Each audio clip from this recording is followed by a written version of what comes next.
morning. Thank you for being with us today. This is Real Talk with Miss Brenda. I'm Miss Brenda, and this is some real talk from the lady I have here with me. All of our women that I have had on the program, or I will have, will be graduates of the Lovelady Center. You heard my daughter, the executive director, and me talk a few days ago, and I would encourage you to come visit us. We're at 7916 2nd Avenue South. It's the East End Memorial Hospital. Currently, we have 500 women there, and it's a house full of drama, but it's a house full of love and hope, too. It is, if you've never been there, it is a wonderful, wonderful place. Women come to us to get hope, love, and to get their lives back on track. Today, we have Tonya, and Tonya is from Andalusia, a little town in the south part of Alabama. And her life, as I listened to it and as I got to know her, half the time I'm sitting like this. Really? Really? But then I look at her prison jacket and I see that it is all for real. Tonya, tell us a little bit about your beginnings as a child. As a child, I had, my mother and daddy, they were just very dysfunctional. Me and my sister, we grew up hard. We were in foster homes and girls' ranches. My mother went to prison 3 times. My daddy never played a part here and there. So we grew up pretty rough, and all we had was one another. What is pretty rough? Hard life? Pretty rough means we were introduced to drugs. My mother had all kind of, she was like a biker lady, her and her husband, and they would have all kind of biker men over, dope, and we would be 12, 13 years old, and I had to fight a lot of men off of me and my sister, and a lot when we were young, and that's hard. Did you have much sexual abuse? Yes, I did. Yes, I did. I was raped 3 times by my granddaddy. Are you hearing this? She was raped by her own grandfather and 3 times. And when I was a little kid, I grew up with not much money, but I had the most wonderful daddy who, I was a daddy's girl, and he loved me. And I think about what she went through compared to what I went through, and my heart just aches. That is one reason why I wanted you to hear Tonya, because there are so many of our women that have been abused like this. But Tonya's story is particularly interesting to me. Her grandmother was an Indian, and big old tall woman, and she, well, tell us more about her. She was an alcoholic, but she was an upstanding citizen, and she taught me a lot of things that I needed to know, but she just was a good woman to me, even though she drank. She tried to keep us, and Mama kept finding us, and so she decided to take us back to DHR. They never played a really big part in our life until we went there. When we did, she did, Yeah, well, how many foster homes were you in? We have been in over 160 foster homes in our life because our mother kept finding us. And then she'd come show out, and then they'd move us again. Tonya has an older sister, but I notice from being around Tonya, she actually is like a mother to her sister instead of vice versa. How was your sister abused too? She was molested. She wasn't actually raped. She was molested, and I told him not to do it to her, to leave her alone, and that's when I got raped 3 times. That's kind of how she is. She is in your face kind of person. I just cannot imagine people doing things to her and getting by with it. Well, so you were in foster homes all the time growing up. And we was in Alabama Girls Ranch Alabama's. in Campbell, Alabama, which was a good place. I loved it, you know, but my sister, when Mama got out of prison and got us back after 5 years, I didn't want to go, but my sister wanted to go home, and I went home and stayed with her. And we went back to the same thing. How old were you when you had your first child? I was 15. I got pregnant at 14, and I had him at 15.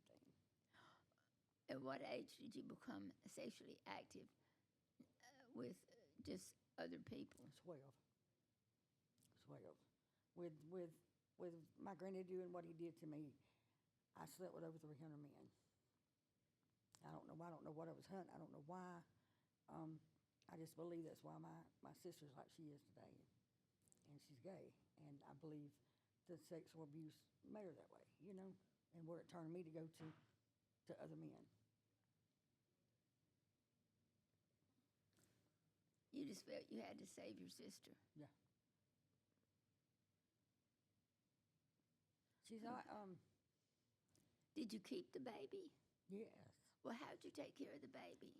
Me and Clarence got married, and I worked. At 15? I got married at 15, and right before Clay was born, and we got married, and we had a house, and I had a job for 9 years, and then I had 2 more kids in that 9 years, you know, and I And did things it. were sort of normal during that period. It was because I wasn't on drugs. You were getting on drugs. I wasn't. Not after 9 years, when my baby son was 9 months old, I tried crystal meth. What is that, Clay or No, that's Austin. My baby, when he was 9 months old, I tried. Your youngest child was 9 months old. Yes. And that's when you got on Yes, meth. Boy, I tell you what, that's the devil, isn't it? it is. There ain't nothing but the devil. Ain't no turning back. Ain't no turning back. And you can say that you're not addicted all you want to when you do it. That's a lie. It's a lie. It's got a hold on you that quick. And Do you think pot led you to it? Was pot? I think so. I think it was the gateway. I do. You do think I do pot was now. your gateway drug? I didn't before.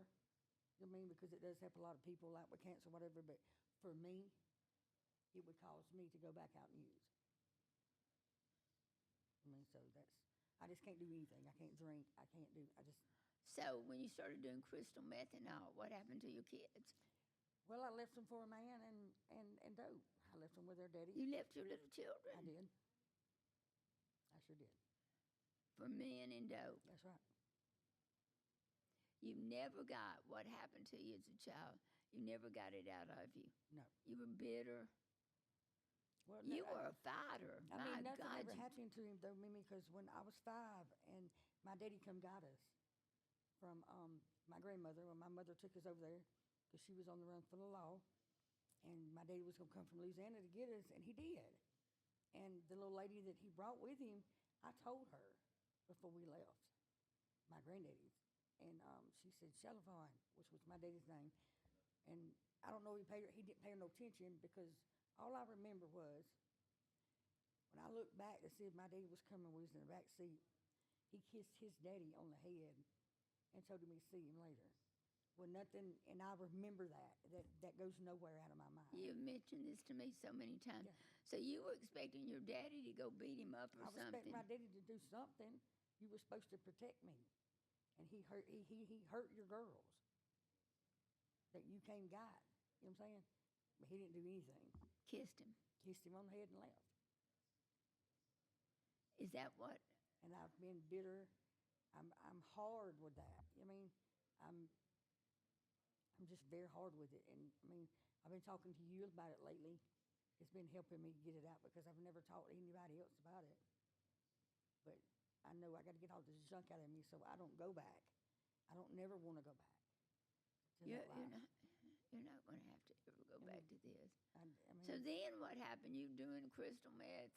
You got left with your another children. Man, left my children. Was your conscience just killing you over your kids?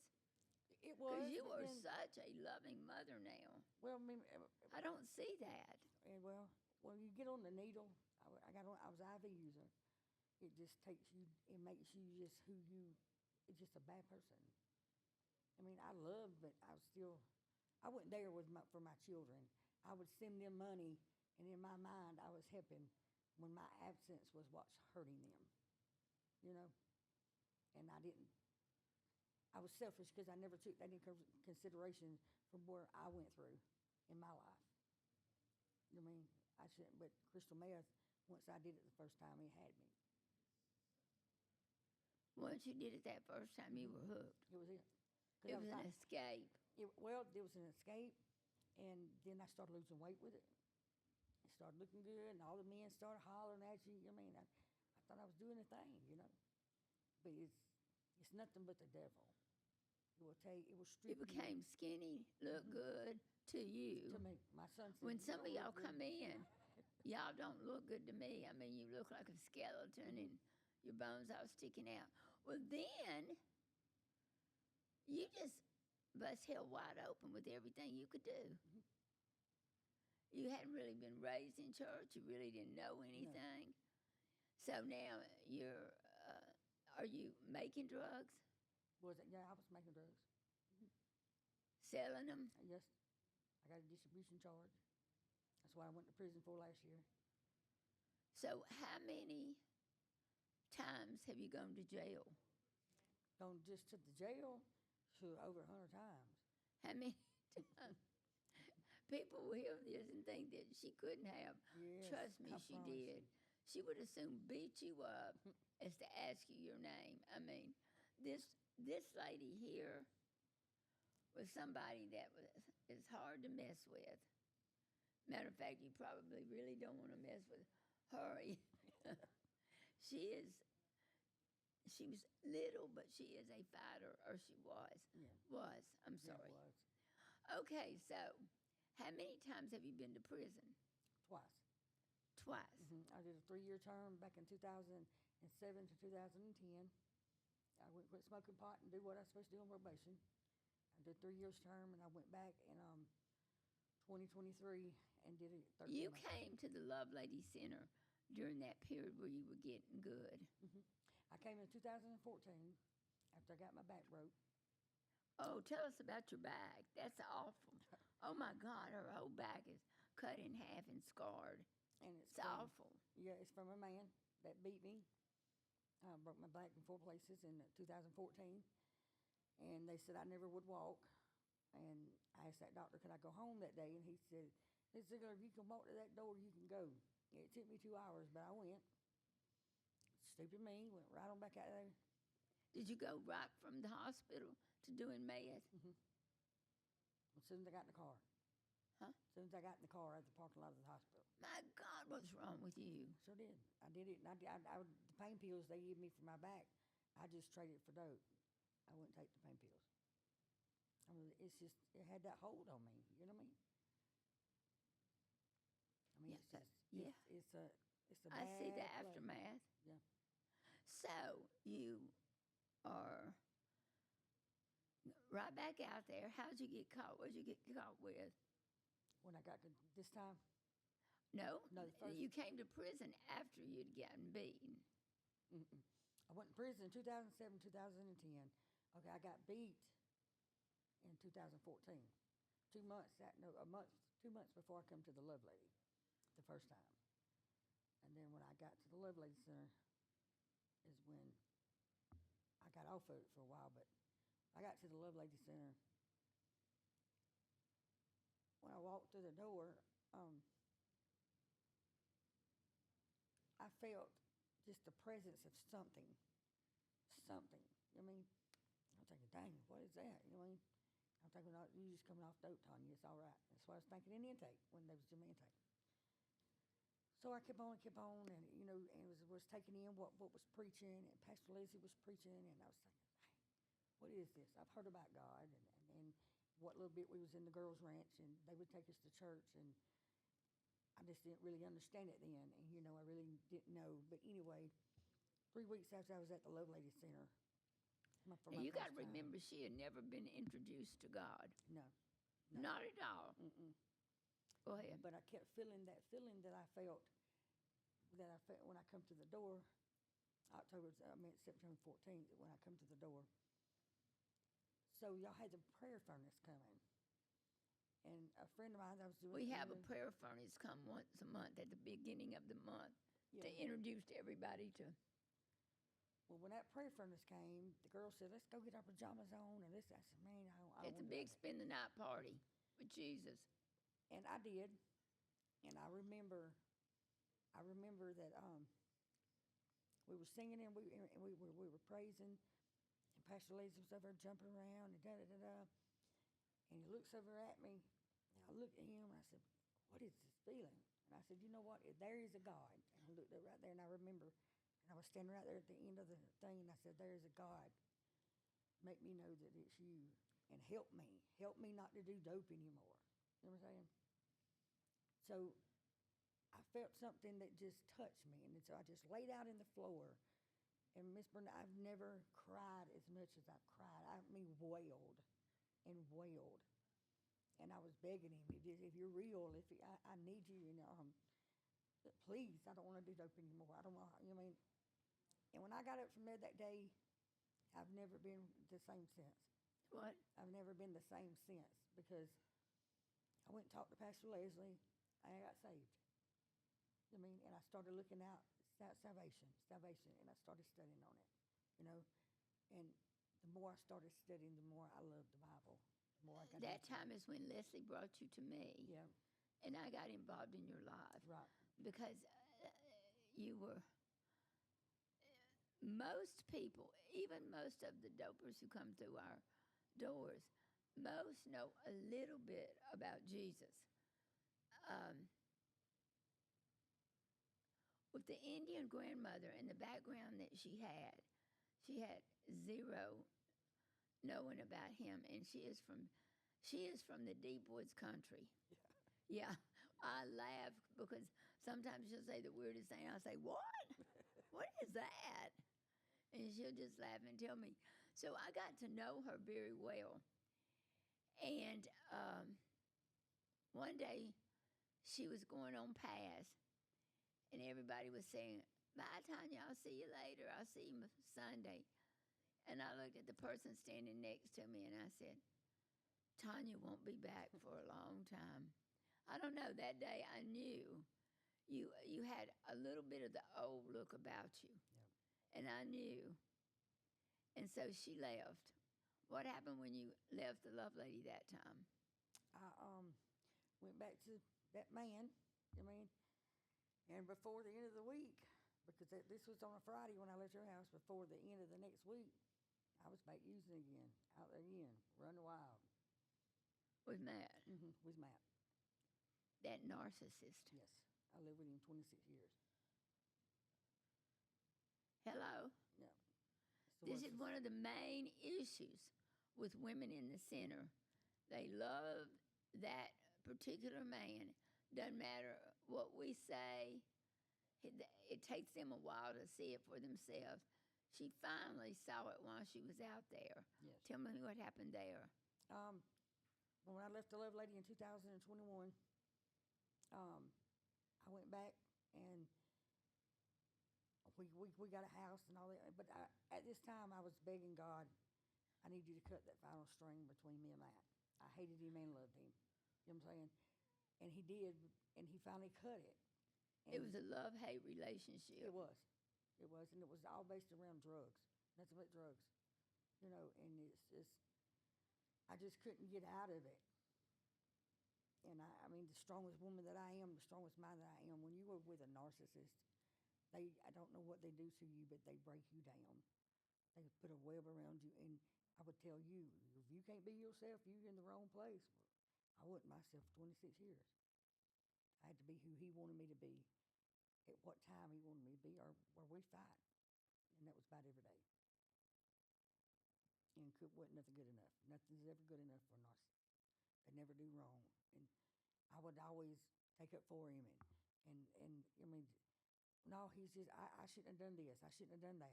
Or he wouldn't have done this. It was a lie. I mean, it's just, I was glad. He wouldn't have hit me if I wouldn't have said that. Right. I've done it several times. That's how abuse works. Mm-hmm. It's all my fault. He wouldn't have even got mad and slapped me that first time if I would have kept my mouth shut. That's right. And what I did was stupid. I shouldn't have done that. no wonder he's mad at me. I have to make up with over and over and over. We put the blame. If there's anybody out there that is abused, trust me. Now I have been there, and it is so stupid. Yes. Somehow they turn it on you, and you happily take it because you're trying to protect them. You're trying for them not to really be the person you're afraid they are. So, Matt, you, you, you, you and him are out doing drugs and having a good old time, and And something happened because you got back to me. no, well, when I finally left him, and we was out, I run the roads for about 2 months, doing what I wanted to, single and living from house to house and doing drugs, and I sold $10 worth of dope to a person, and they got me for distribution. But I was mad at the time and cussing and raising Cain, and when I got in the police car, I said, I'm going back to prison. I know it. Sure enough, I did. But then I needed that time in Tutwiler this time. I needed them 13 months because in 13 months I rode that ride by myself. I read the Bible, prayed every day. During that 13 During months? that 13 months, every day, I fast once a month. And I did, but I found who I was, who I really was, what I really wanted out of life, and who. But the drugs were too strong not to do them. That and me tangled up with Matt. I had to get that. That was, I had to get rid of But that. when you ran the road and he left, you still did the drugs. I did, heavy. Feeding that thing. That's right. Okay, now you got called for distribution. Did you go back to Tutwiler? I did. Darn. I did. I honestly believe if I went once, I don't believe I'd go again. Do you like Tutwiler? No, ma'am. I sure don't. I hate the prison system, but I did. I needed it. Really, really, the girl that turned me in, she saved my life. Did you know that Tutwiler is one of the 10 worst prisons in the United Oh, States? yeah. I was there. I know. It is. You hate it, don't you? I do. You see, tell me about Tutwiler a minute. Tutwiler is it's run by the inmates. The guards don't care. They bring the dope in. They sell it. They don't care if you die. How do all these prisoners get phones? The officers. It costs you $2,000 to buy a cell phone in prison. Where they get them? I don't know. Their family. A lot of them still running dope while they're in prison. Yeah, it's just full of dope. It's nothing but full of dope, and it's ridiculous. The other day, a lady called me, and the prisoners got together, and they called her, said they were the officers, and says, we hate to inform you, but that your son, now they're pretending to be officers, your son got into some trouble. He bought a lot of crystal meth, and he owes $350, and he's got to pay it, or these people are going to beat him up. What do you want to do about it? It's extortion. They do How stupid! I want to call the newspapers and the wardens and everything else, but you know what they did? Paid it. Oh, yeah. It's hard to say no when your son or your husband or somebody is right there fixing to get beat up. Hard. It is very hard. You know Okay, so you were in prison. I don't get on a tangent about prison. So you were in prison, and then what?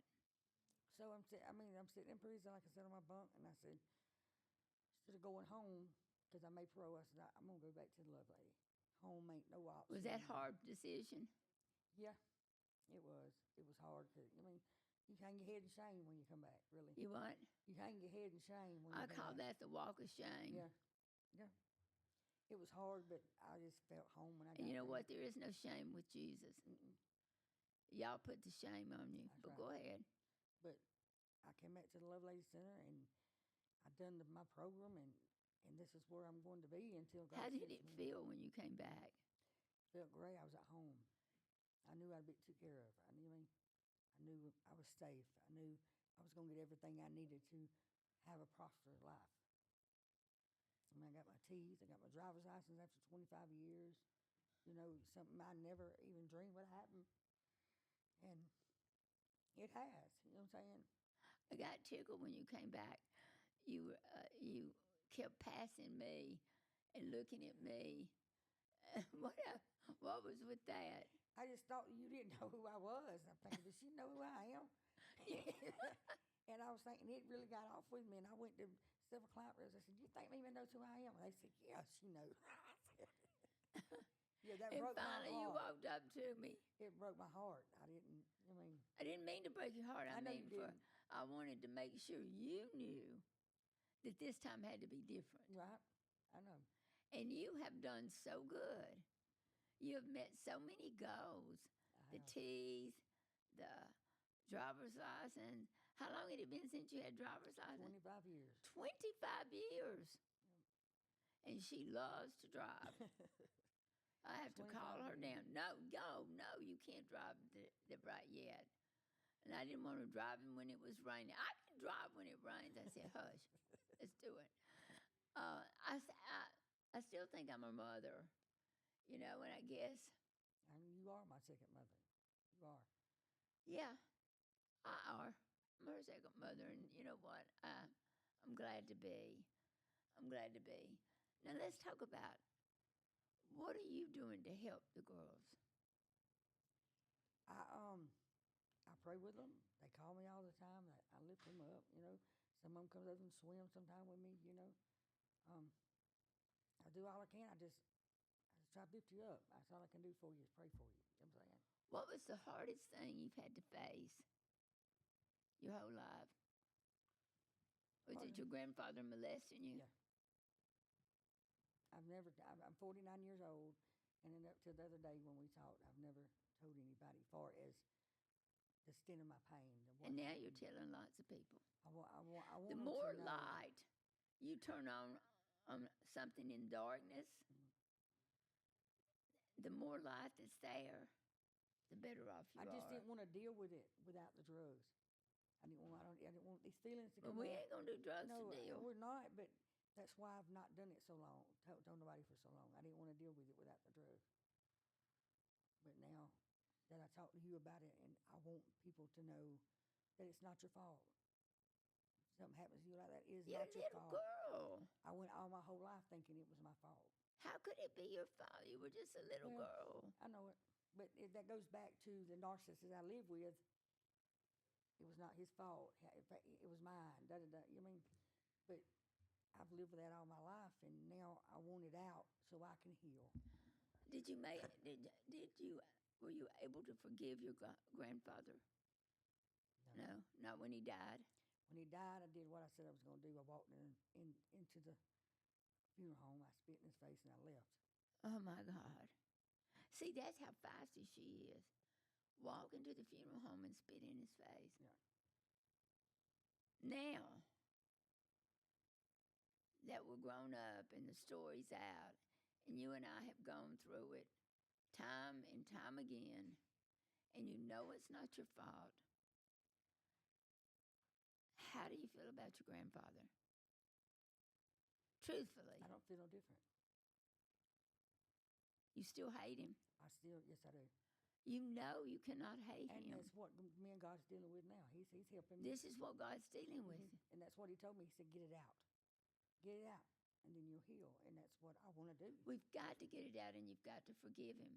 I will. Ever how much that you allow yourself not to forgive him is how much you're stopping God from forgiving you. Oh, And that grandfather from the grave is still controlling your time, right. It's still your space in my- relationship with Jesus. Do you understand that? I do. So we are going to let that go. Yeah. We're going to have to. Matter of fact, I want all of y'all try to remember Tina and Tonya. Her sister is Tina. Yeah.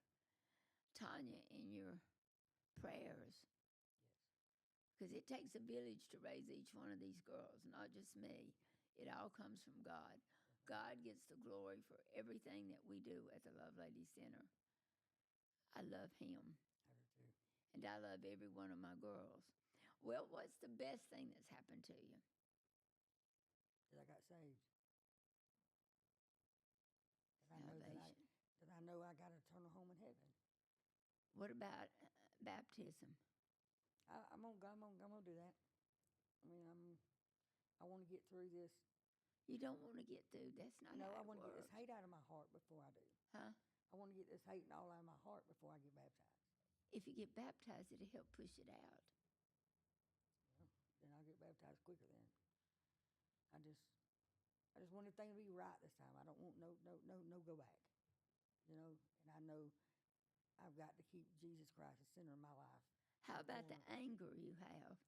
And that's pretty much part of where my anger is. I got to let that go about my granddaddy, but I'm trying. I mean, it's just not easy. How do you feel about your mother? I love my mother, I mean, it's the worstest thing I ever went through was her death.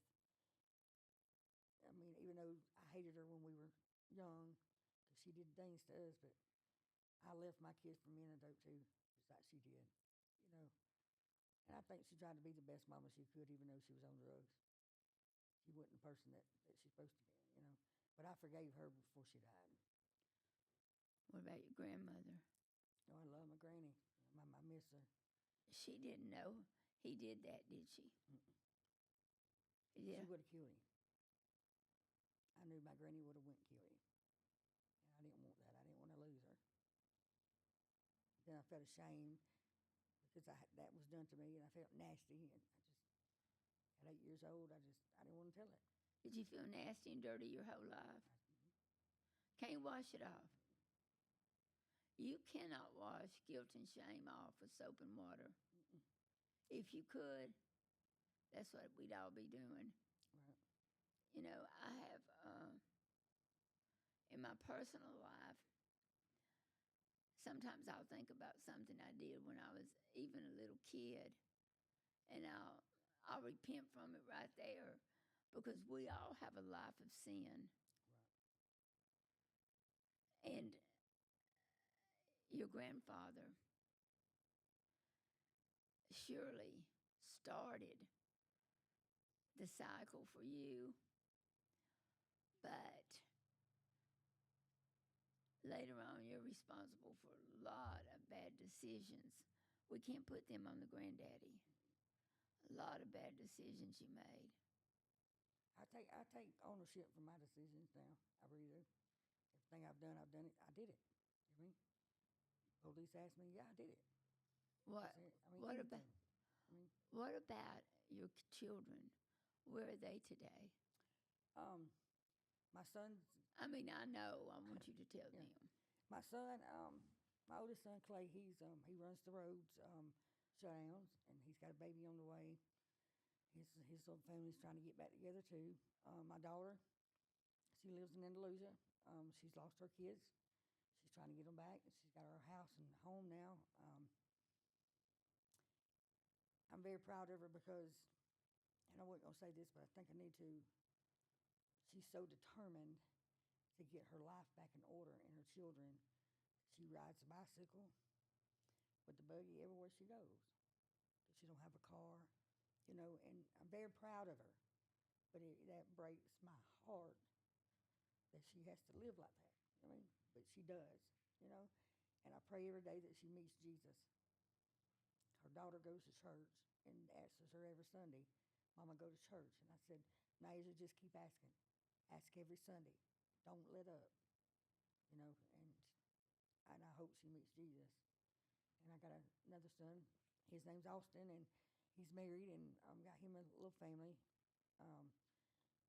He has somewhat to do with me, and you know, I'm working on that part.